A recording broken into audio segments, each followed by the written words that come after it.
อมพูนนะแล้วก็ตู้ไปเดี๋ยวนั้นน่ะอันนี้ถ่ายขึ้นน้ำหลังเลยว่าย่านไปย่านถ่ายขึ้นน้ำหลังมา ได้เงื่อนก็กันยังไถหน้า แห้งขี้โม่ นี่แหละลูกเต่า แห้งขี้โม่จะเข่าได้ค่อยรถถ่ายขึ้นน้ำหลังนี่แต่ข้าวกูก็มี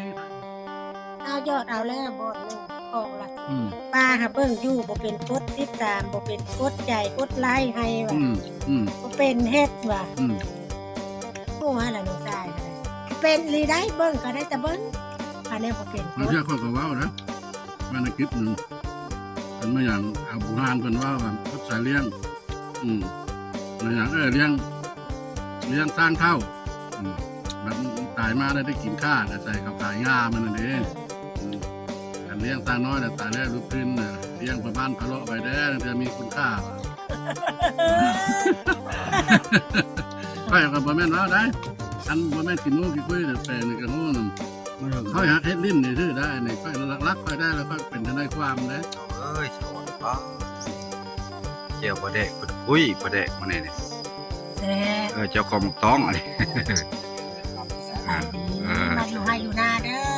เพิ่นเอาตะ ตาบู เพิ่นเอาตะกร้ามาเนี่ยตะกร้าหัวเพิ่นละบ่ได้มาหัวเพิ่นไปเวียกอยู่รวมอยู่กันแค่ลูกกบ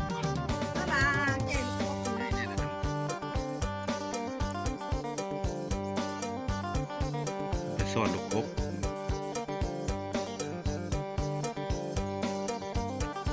โอ้ยเข้าป่าก่อนหาหน่อไม้ก่อนมันจักสิได้บ่ได้เพราะว่าหน่อไม้ย้ำบ่ทันออกหน่อไม้ก่อนเอาหน่อไม้ก็ได้แห้งก็แดกมันฝนตก2-3เทื่อบ่แล้วมันจะออกหาหน่อไม้ก็ได้ขัวเอาได้หน่อไม้ครับ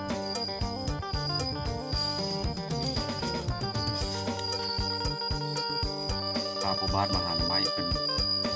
อยากกินหน่อไม้นั่นเพิ่นกำลังไถอุกหน้าอยู่กำลังไถอุกหน้าอยู่เป็นไดหาอันดามเสียมบ่เด็กนักจังหน่อยได้พอบ้านนี่บ้านบ่ดอกหาดามเสียมทำเบิ่ง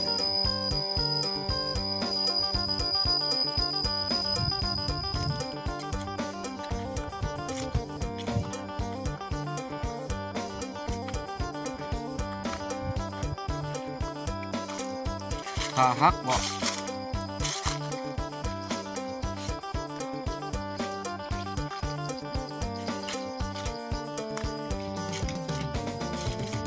มียังหักบ่บัวหลายแนวเลยมีจังไรโอ้อันนี้ก่อนทำไม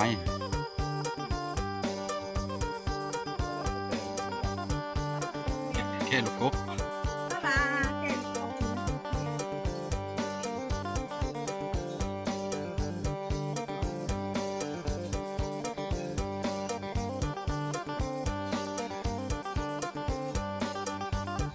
ไม่และโซนลุ่มบนหลายติดผู้บ้านยังเข้าไปป่านี่หาทำไมเนี่ยบอกว่ามาทางนี้มันบ่มาโซนลุ่มบนหลายแน่นอน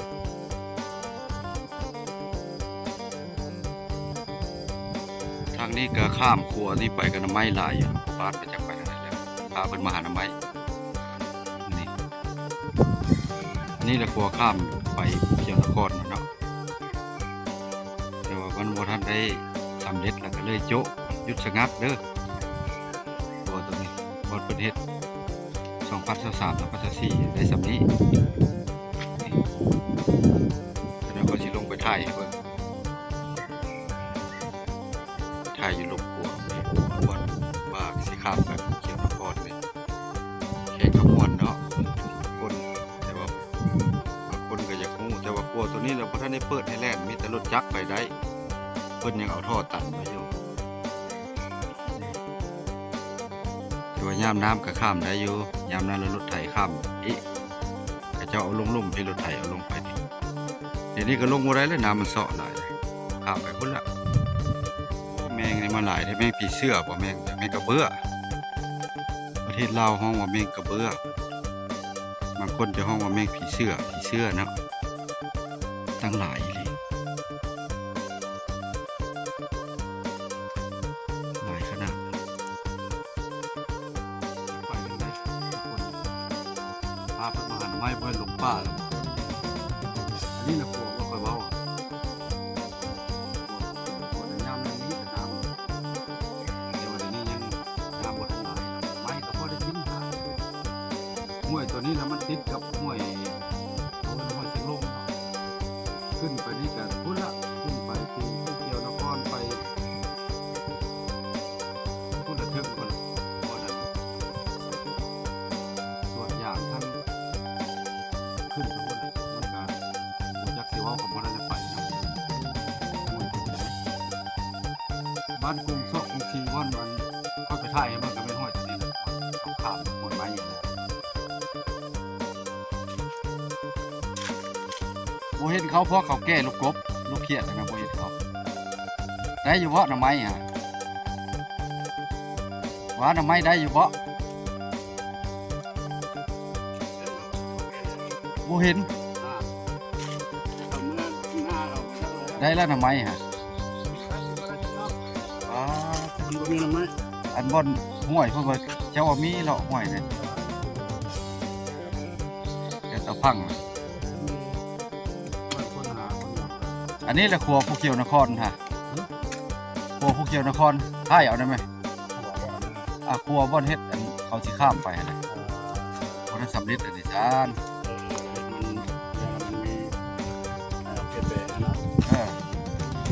อันนี้แหละครัวผู้เกี่ยวนคร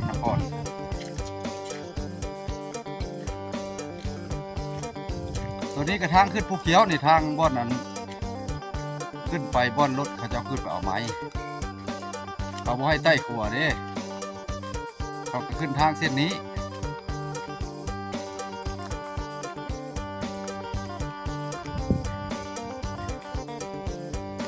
ลายแท้แมงอันนี้ครับแมงผีเสื้อลายขนาดเลย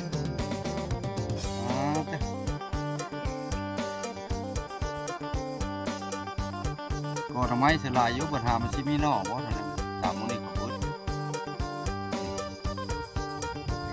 นี่ก็ดูไปดีพูดนะโอ้เฮ็ดได้สิได้ทำไมให้เพิ่นมื้อนี้เนาะโอ้เพิ่นมาหาให้มาพามาหาหน่อไม้ทุกคนนะหน่อไม้มันก็บ่ทันออกฝนตกดำเถื่อนทีนี่เนาะเห็นว่ายามนั้นแท้ก็หลายอยู่หน่อไม้กันยักษ์สิได้บ่ได้แต่ว่ามามื้อนี้แหละพาหมู่บ้านมาหาหน่อไม้ว่าบ่ได้หลายปานใดได้น้อยนึงว่าบ่ได้หลายได้แกงนึงซะต่างมาลิ้นฟ้าเนี่ยฮ้อนละฮ้อนหลายได้บ่ได้แล้วเมื่อได้ฮ้อนอยากกินน้ำเลยไปเมื่อฮ้อนป่ะนี่อากาศฮ้อนล่ะ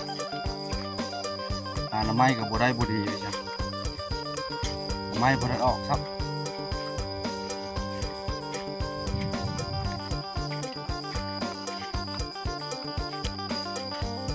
คนเอาตะกร้า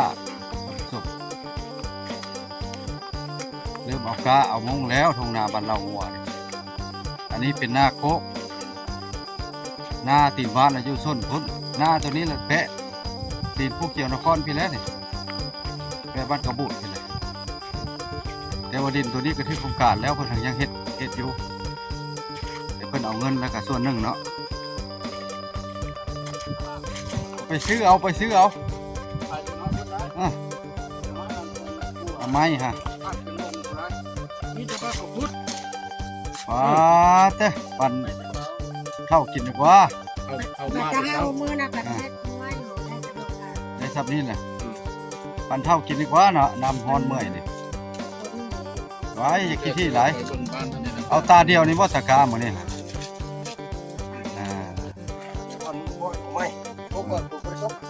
บ่เท่าหรือบ่ได้มาเนาะ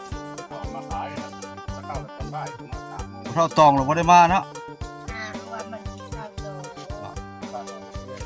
บ่ได้ เมาติ เบาเลยอย่าเบาได้หรอจะถึงไหน อย่าอดทนแล้วหมู่ยินว่ากะ